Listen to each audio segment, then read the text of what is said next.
এই গীত বেদাৰ যিসকল শিক্ষাগুৰু আছে তেওঁলোকলৈ মই প্ৰণাম জনাইছোঁ আৰু অমৰদীপ প্ৰিন্সিপাল বাইদেউ কিন্তু সৰু ছোৱালী যেন লাগিছে, বৰ মৰম লাগিছে আৰু আপোনালোকে তেওঁক সন্মান ৰাখি ইয়ালৈ আটাইবিলাক আহিছে আৰু বিশেষকৈ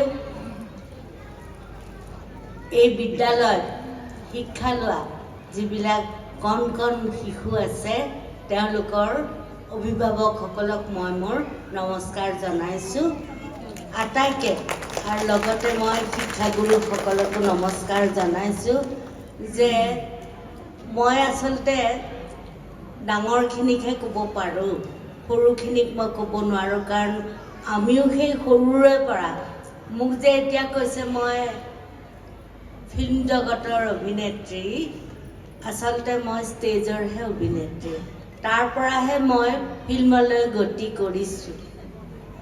মই থিয়েটাৰ কৰিছিলোঁ মানে আমি স্কুলত পঢ়ি থাকোঁতে স্কুলত প্ৰথম অভিনয় কৰিছিলোঁ, ছাৰ বাইদেউবিলাকে শিকাই দিছিলে, তেনেকুৱাকৈ আমি কৰিছিলোঁ আৰু তেতিয়া গান গাইছিলোঁ তেনেকুৱা। পিছত মই প্ৰথম অৱস্থাত মই বৰপেটাত আমোলাপতি স্কুলত পঢ়িছিলোঁ। দেউতাৰ যিহেতু বেলেগ বেলেগ ঠাইত চাকৰি আছিল আৰু মোৰ জন্ম হৈছিল শ্বিলঙত, মেঘালয়, সেইকাৰণে মোৰ নাকটো ফেঁচা, মই খাচীয়া ছোৱালীৰ নিচিনাই। গতিকে মোৰ ককা আছিল চন্দ্ৰকমল ভূঞা তাহানি। গতিকে আটাইলৈকে নমস্কাৰ জনাইছোঁ। এইখিনি কথা কৈছোঁ যে ফিল্ম অভিনেত্ৰী বুলিলে অলপ বেছি মানে তেনেকুৱা নহয়, মই তেনেই শিশুকালৰ পৰা অভিনয় কৰা এগৰাকী অভিনেত্ৰী। মই পিছৰখিনি সময় যেতিয়া বৰপেটাত অভিনয় কৰি আহিলোঁ, বৰপেটাত মই দেউতাৰ চাকৰি কালত তাত পঢ়িছিলোঁ। তাৰপিছত মোৰ তলৰ ভাইটি ধুবুৰীত আছিলে আৰু মোৰ একেবাৰে তলৰ ভাইটিটো বৰপেটাত আছিলে, তাত জন্ম হৈছিলে। গতিকে দেউতাৰ চাকৰি কালত বিভিন্ন ঠাইত ঘূৰি ফুৰিব লগা হৈছিল, কিন্তু আমি নিগাজিকৈ পিছত তেজপুৰত থাকিলোঁ। তেজপুৰত মই প্ৰথম চিলভাৰ জুবলি স্কুল, তাৰপিছত যিখন হায়াৰ ছেকেণ্ডেৰী স্কুল আছে কন্যা বহুমুখী বিদ্যালয়, সেইখনত মই পঢ়িছিলোঁ আৰু তাতেই আমাৰ দিনত টুৰ্ণামেণ্ট হৈছিলে, স্কুল টুৰ্ণামেণ্ট হৈছিলে একেবাৰে লখিমপুৰলৈকে, বিশ্বনাথ চাৰিআলিৰ পৰা লখিমপুৰলৈকে। গতিকে স্কুলৰ পৰা যিবিলাক পাৰদৰ্শিতা থকা ল'ৰা ছোৱালী আছে সেইবিলাকক আমাৰ বিভিন্ন ছাবজেক্টত এই গীত মাত অভিনয় গোটেইবিলাকতে চিলেকশ্যন কৰি পঠিয়াই দিয়া হৈছিল। আৰু তাহানিৰ কাশ্মীৰী শইকীয়া তেওঁলোক মঙলদৈৰ পৰা আহে, ভৱেন শইকীয়া সেইবিলাক বেলেগ বেলেগ ঠাইৰ পৰা আহে, বিশ্বনাথ চাৰিআলিৰ পৰা আহে। গতিকে খুব টাফ আছিলে। আজিকালিও ল'ৰা ছোৱালীবিলাকে বহুখিনি শিকিব পৰা, বহুবিলাক জানা হৈছে বা মাক দেউতাকহঁতে শিক্ষাগুৰুসকলে যথেষ্ট কেয়াৰ লয়, অকণমান জনা যেন দেখিলে তেওঁলোকক শিকাই বুজাই আগবঢ়াই দিয়ে।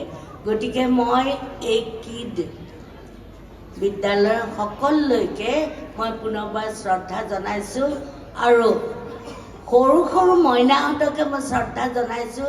বিশেষকৈ মাক দেউতাকে ধৰি আনি আনি লৈ আহে যে, তেনেকৈ আমাৰ দিনত তেনেকুৱা নাছিলে। দুগৰাকী বা এগৰাকী কোনোবা মাক গৈছিলে আৰু ঠিক মাহঁত আগফালে ৰৈ থাকে আৰু তেনেকৈ পঠিয়াই দিয়ে আৰু সময়মতে আহি নাপালে আৰু একেবাৰে আগফালৰ গেটৰ ওচৰত ৰৈ থাকে, আমাৰজনী দেখোন অহাই নাই, কিয় বা অহা নাই, ইমান দেৰি হ'ল। আৰু যেতিয়া দেৰি হয় তেতিয়া কিয় দেৰি হ'ল এই প্ৰশ্নটো কৰিছিলে। কিন্তু আজি যদি মোক এতিয়া প্ৰশ্ন কৰে, আজি যদি এই মুহূৰ্তত মোক প্ৰশ্ন কৰে, মই বহুত আগতেই ওলাইছোঁ, সময়তকৈ আগেই ওলাইছোঁ। কিন্তু আজি এই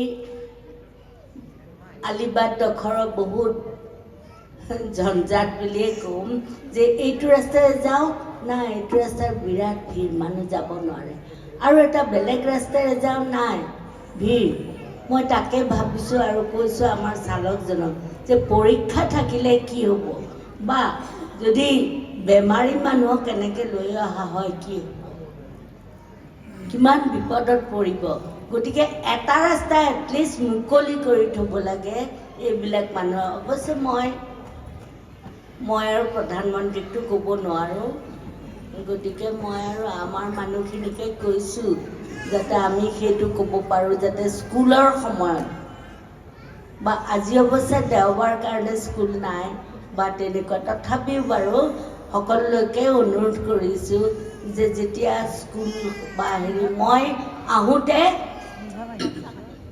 আমাৰ গুৱাহাটী বিশ্ববিদ্যালয় মানে ভিতৰ ৰাস্তাৰে সোমাই আহিলোঁ কাৰণ দেৰি হৈছে কাৰণে মই ক'লোঁ এটা সাধাৰণতে